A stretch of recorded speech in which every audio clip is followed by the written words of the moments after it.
Então, santidade fala de uma vida dedicada a Deus, afastando-se do pecado. Você tem aí alguns segundos para refletir. O que tem hoje? Qual é o pecado que hoje te afasta de Deus? O que hoje cria uma barreira entre você e Deus? O que cria uma barreira hoje entre mim e Deus? Se o pecado nos afasta de Deus, porque Deus ele é santo e ele não pode comungar com o pecado, o que tem hoje nos afastado de Deus? Vale a pena pensar nisso. Ter uma vida dedicada a Deus, afastando-se do pecado. Precisamos de uma transformação genuína que alinhe os nossos pensamentos às nossas ações, porque o bem que eu quero fazer, por vezes eu não faço. Pensamento, ação. Ação é aquilo que eu não estou conseguindo fazer. E às vezes é isso. Eu penso muito em fazer. Eu quero muito fazer. Está aqui, está na minha cabeça. Mas eu não consigo colocar em prática. Quem alinha o meu pensamento com a minha conduta de prática é o Espírito Santo. E aí eu preciso pedir a ajuda do Espírito Santo todos os dias. Espírito Santo, me ajuda a ser santo. Espírito Santo, me ajuda, me corrige nisso. Senhor, nisso eu estou errado. Porque o Senhor fala com a gente. Ele fala conosco quando a gente está errado. Você percebe? Quando você está fazendo alguma coisa que não é para fazer, parece que você sente algum incômodo aqui dentro. Você sabe que incômodo é esse? É o Espírito Santo já falando com você que não dá para continuar fazendo o que você está fazendo, que não dá para continuar vivendo da vida que às vezes nós estamos vivendo. E aí, o que a gente precisa fazer? Pedir a Ele, para Ele nos ajudar. Quem consegue nos ajudar nesse momento é somente o Espírito Santo. Amém, igreja? Quando a gente fala de viver em santidade, eu precisava entender o que é isso. Viver em santidade, seguindo o que a gente já falou até agora, é viver separado do pecado. Amém? Só que eu achava que viver em santidade era a mesma coisa que denunciar o pecado. Denunciar o pecado fosse a mesma coisa que viver em santidade. E aí o Senhor me mostra que uma coisa é uma coisa e outra coisa é outra coisa. São parecidas, mas são a mesma coisa. Viver em santidade é viver separado do pecado. Denunciar o pecado é um ato de compromisso com a santidade. Quem tem compromisso com santidade aqui? Se você tem compromisso com a santidade, e eu fico muito preocupado porque vi muito poucas mãos levantadas, mas eu entendo. Se você tem compromisso com a santidade, você precisa denunciar o pecado. Denunciar o pecado é colocar a luz em cima de alguma coisa que está escura, que está esquisita, sabe? Quando a gente fala de denúncia do pecado, eu me lembro da palavra do pastor Dodô outro dia, que foi sobre a dracma perdida. E aí tinha uma pessoa que perdeu uma dracma, algo valioso, que perde algo valioso em casa. Quando você perde algo valioso em casa, o que você faz? Você começa a procurar, não é isso? E a gente geralmente procura até encontrar. E isso a gente faz com as nossas coisas, mas com as coisas de Deus a gente geralmente não faz com tanta diligência. E aí a palavra de Deus fala para procurar, mas não é para procurar de qualquer forma. Ele fala para procurar de forma diligente. A maneira com que a gente tem de encontrar a santidade, de encontrar aquilo que a gente perdeu de valioso, é procurando de forma diligente. Procurando e tentando entender onde foi parar isso.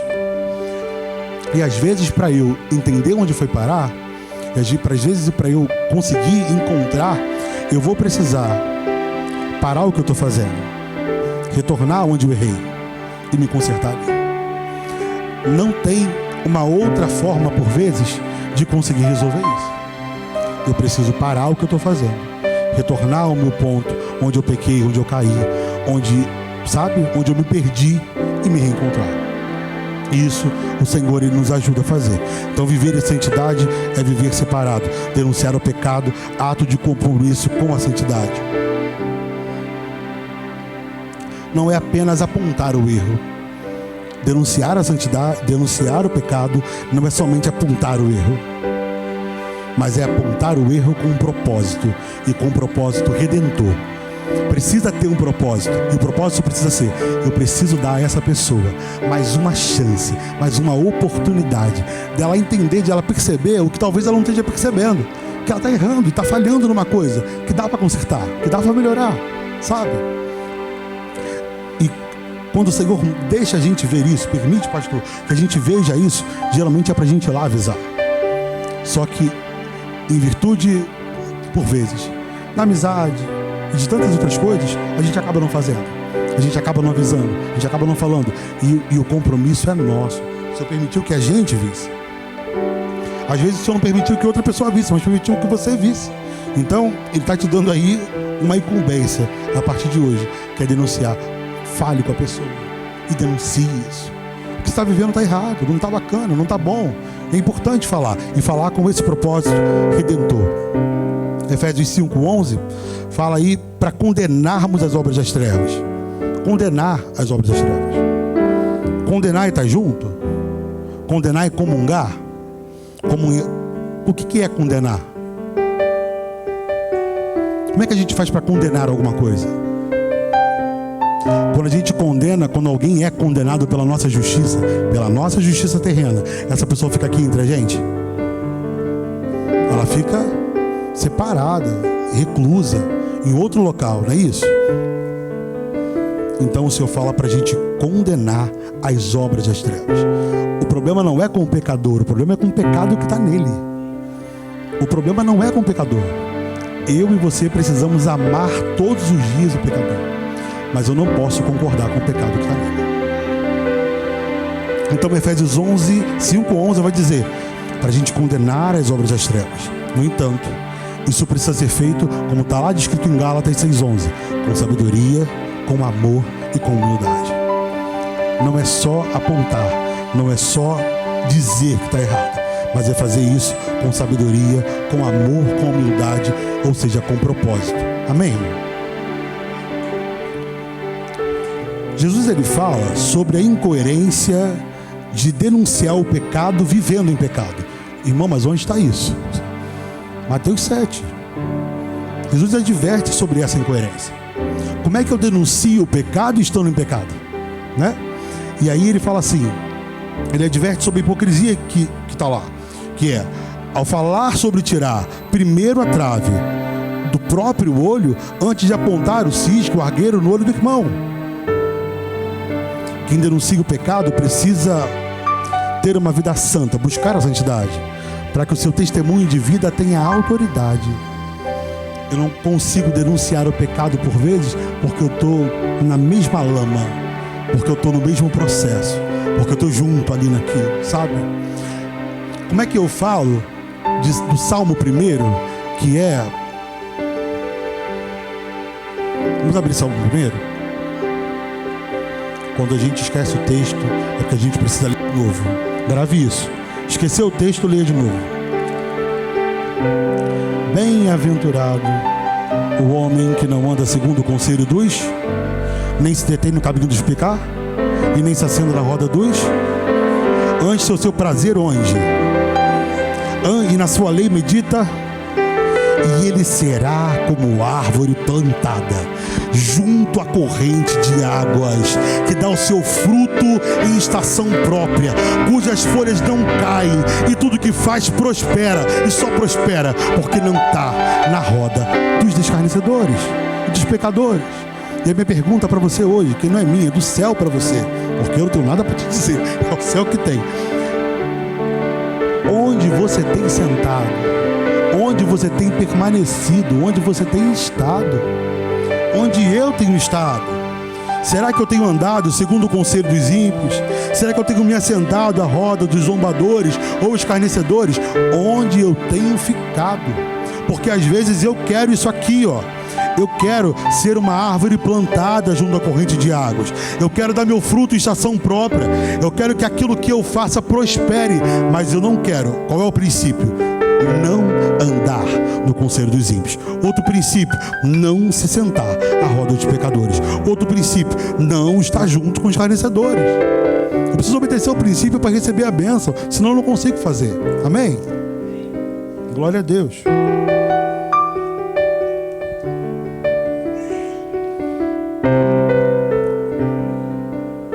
A importância de denunciar o pecado e ter uma vida santa, buscando a santidade, para que o teu testemunho tenha autoridade. Amém? Eu queria falar sobre uma pessoa, ou duas no máximo, se der tempo, sobre uma pessoa que denunciou o pecado, que denunciava o pecado. Eu queria falar um pouco desse personagem com vocês. Gênesis 37, o pastor vinha falando disso essa semana. Gênesis 37 conta a história de José.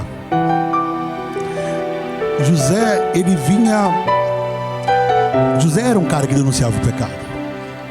Mas, irmão, onde é que está escrito isso? Abre em Gênesis 37. Você vai ver. Gênesis 37, versículo 2. E diz assim.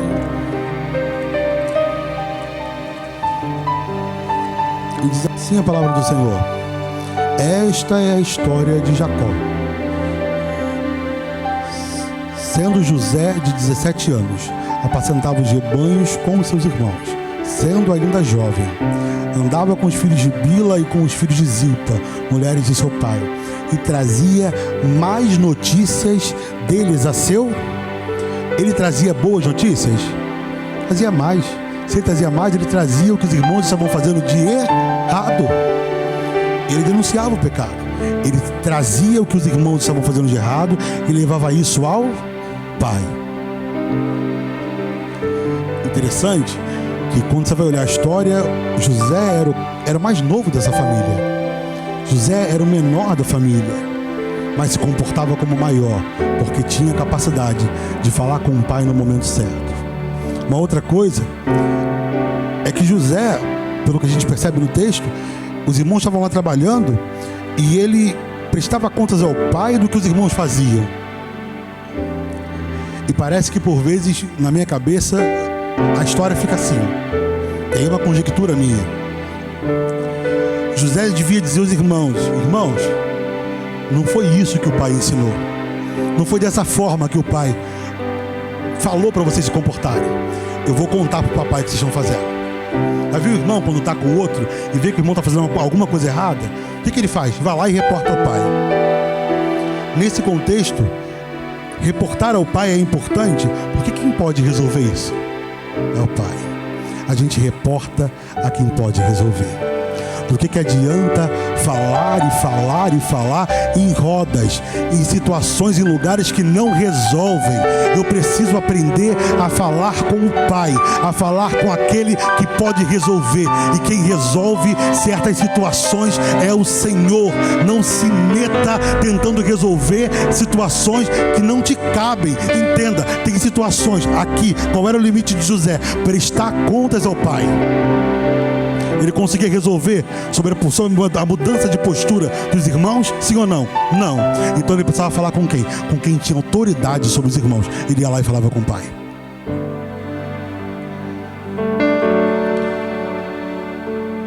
E eu entendo que a gente tenha muita necessidade de falar. Eu entendo que a gente tem muita necessidade, por vezes, de dizer algumas coisas. Mas posso dar um conselho importante? Quando você precisar muito falar, quando você perceber que precisa muito dizer alguma coisa, entre no quarto e feche a porta. Chegou a hora de falar com... Dobre o joelho. É isso. Quando você sentir que existe muita necessidade de falar, entra no teu quarto, feche a porta e fale com teu pai, porque é ele que pode resolver. Quando você se sentir injustiçado, quando você se sentir chateado, quando você se sentir irritado, fale com o teu pai. É o teu pai.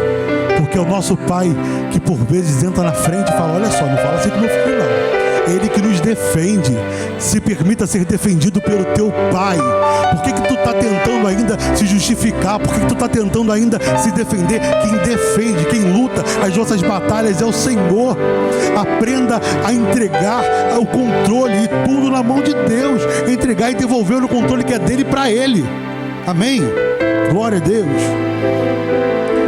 Uma outra coisa que eu percebo da leitura desse texto é que José, ele não vivia de acordo com o presente, ele vivia de acordo com a promessa. Irmão, eu olho para a situação e vejo uma situação muito difícil. Eu olho para o mar e o mar está bravio. Eu olho para a situação e ela está revolta. Mas eu preciso viver de acordo com a promessa. E a pergunta não é mais como a situação está. A pergunta é: o que Deus te prometeu? o que o Senhor falou que ia fazer na tua vida, o que o Senhor disse que ia fazer na tua história, o que o Senhor disse que mudaria na tua casa, como é que o Senhor disse que ficaria a sua família. O que importa não é o que eu vejo, o que importa é o que o céu já declarou sobre a minha vida, é o que o céu já liberou sobre a minha vida. Receba isso nessa noite em nome de Jesus. Esqueça um pouco das circunstâncias e se esqueça um pouco daquilo que você está vendo e feche seus olhos físicos, materiais, e comece a enxergar com os olhos espirituais, que é aquilo que Deus prometeu, Ele faz. O nosso Deus é um Deus que faz. Ele não é homem para que minta e nem filho do homem para que se arrependa. Então o nosso Deus, que promete, Ele faz. Amém? Glória a Deus. No versículo 4 de Gênesis 37, vou voltar ao texto, porque ele diz mais ou menos assim: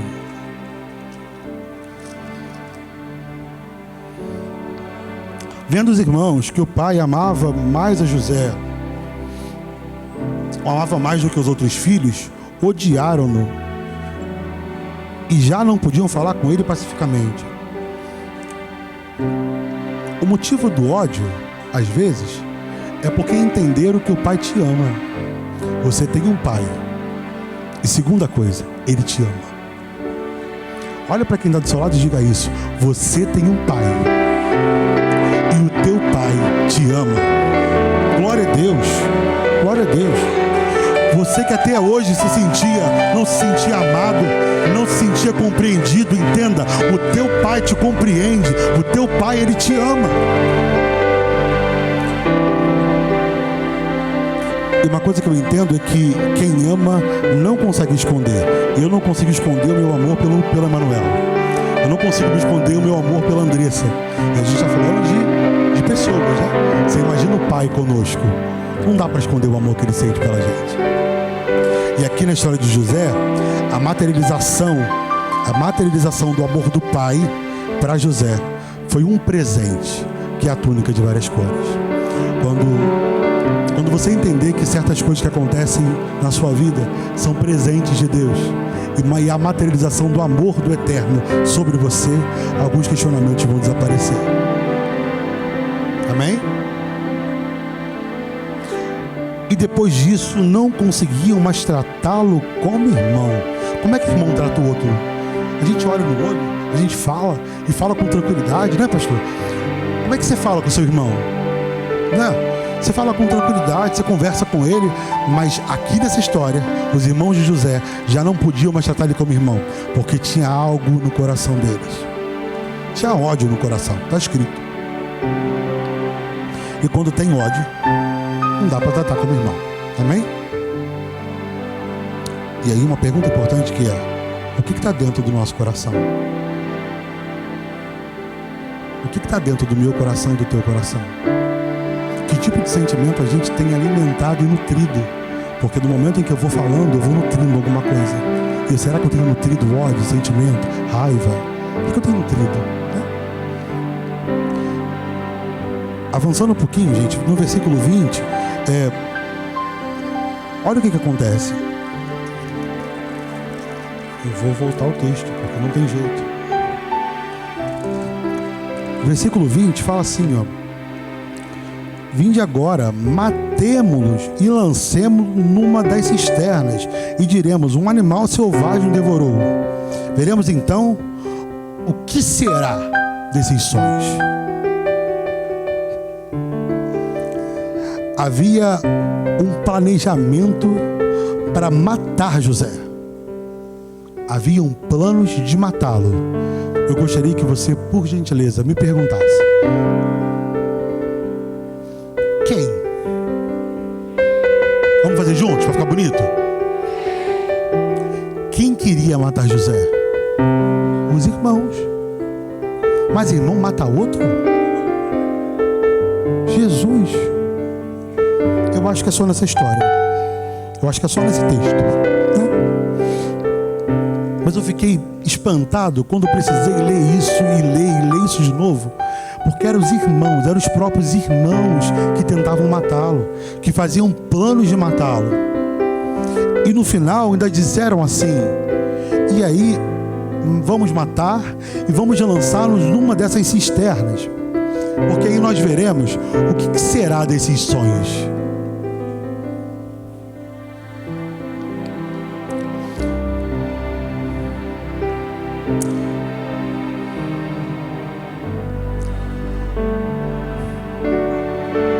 Que santidade é essa que eu tenho, que você tem, que no fim eu desejo matar o meu irmão?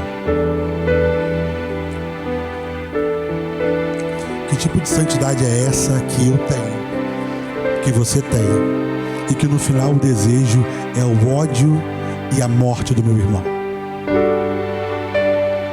É notório que havia um incômodo dos irmãos por conta dos sonhos de José. José teve 2 sonhos. E nesses 2 sonhos, os irmãos ficaram muito incomodados.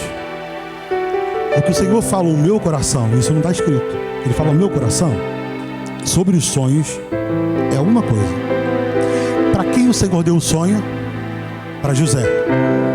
José conta aos irmãos com a ideia de que eles iam entender os sonhos dele. Só que eu vou repetir, sendo redundante. Para quem Deus deu o sonho? Para José. Os irmãos vão entender?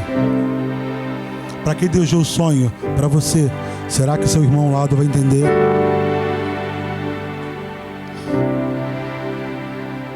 Eu preciso falar com quem Deus me orientou a falar. Senão eu preciso ficar calado. Não posso sair comunicando o meu sonho, aquilo que o Senhor me trouxe a outro sem que Ele oriente, porque senão dá problema. No caso de José, está escrito no texto que queriam matá-lo, não está? Mas não queriam só matá-lo fisicamente. Isso para os irmãos era pouco. Eles queriam matar José e matar os sonhos dele. Querem matar a nós e os nossos sonhos. O que você carrega de sonho? Estão tentando acabar com isso também. No versículo 27, José foi vendido. No versículo 31, eu estou me encaminhando para encerrar. No versículo 31, eles pegam as vestes de José. Eles pegam uma túnica de José. Qual era a materialização do amor do pai? A túnica, o presente, né? Eles pegam o presente e mancham com sangue.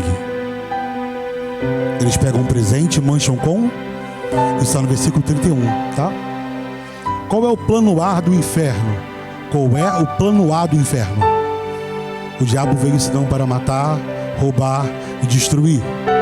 Mas graças a Deus, Jesus ele veio para dar vida, e vida com abundância. Se você hoje não quer, ser morto, roubado ou destruído, você está no lugar certo. Porque o meu Jesus, ele veio aqui só para te dar vida. Onde havia sequidão, onde havia morte na tua vida, o Senhor hoje ele veio para te dar vida. E é dado, ele dá. Glória a Deus. No plano A é a morte, matar, roubar e destruir. E qual é o plano B? Existe um plano B do inferno, pastor? Existe. E o plano B, o B do inferno, é exatamente o versículo 31. Pegaram as vestes e sujaram com sangue. O plano B do inferno é sujar a minha e a tua veste com sangue. É sujar nossas vestes. Fique atento. Fique atento. As nossas vestes precisam estar brancas, precisam estar limpas. Eu já coloquei as minhas vestes brancas, louvor, não é? É isso. E a gente coloca essas vestes para estar pronto para encontrar o noivo. Com veste suja não dá para encontrar com o noivo. Com veste suja não dá para encontrar com o eterno. Então preste atenção como estão as suas vestes. Como estão as suas vestes. Versículo 33, levaram a túnica de Jacó, levaram a túnica de José e Jacó. E aí, quando Jacó pega a túnica, Jacó olha e fala, não sabe nem dizer nada. Uma besta fera matou meu filho. Mataram meu filho. Irmão, Jacó era rico, não era? Era um homem rico, Ele não pagou um funcionário, pastor, um funcionário, para verificar se o filho estava morto. Na época devia ter algum detetive particular, não devia? Devia ter. Hoje tem detetive hoje que a gente nem contrata e a pessoa está ali no pé, no calcanhar. Mas não, mas voltando para o negócio, aqui para o texto. E aí não contrata nenhum detetive para procurar José, sabe? Ele viu a túnica manchada e disse: está morto, morreu, acabou. E por vezes nós somos a cara de Jacó. Por que eu sou a cara de Jacó? Por que nós somos a cara de Jacó? Porque às vezes trazem pedaços de túnica pra gente, pedaços de túnica manchadas de sangue, e a gente olha pra túnica, olha para aquilo ali que estão trazendo pra gente. Eu não ligo, eu não mando mensagem, eu não vou visitar. Eu olho para aquilo ali e digo: está morto, morreu, acabou o ministério, não tem mais. Túnica manchada pode dizer alguma coisa sobre alguém, mas túnica manchada não diz tudo sobre a história de uma pessoa. Túnica manchada pode dizer alguma coisa sobre alguém, mas ela não diz tudo sobre a história de uma pessoa. Eu e você podemos nos esforçar um pouco mais. Para quê, irmão? Para viver em santidade, para denunciar o pecado, para manter nossas vestes brancas, para não nutrir esses desejos de ódio, não alimentar isso. E às vezes a gente não alimenta isso, é não falando, é não, sabe?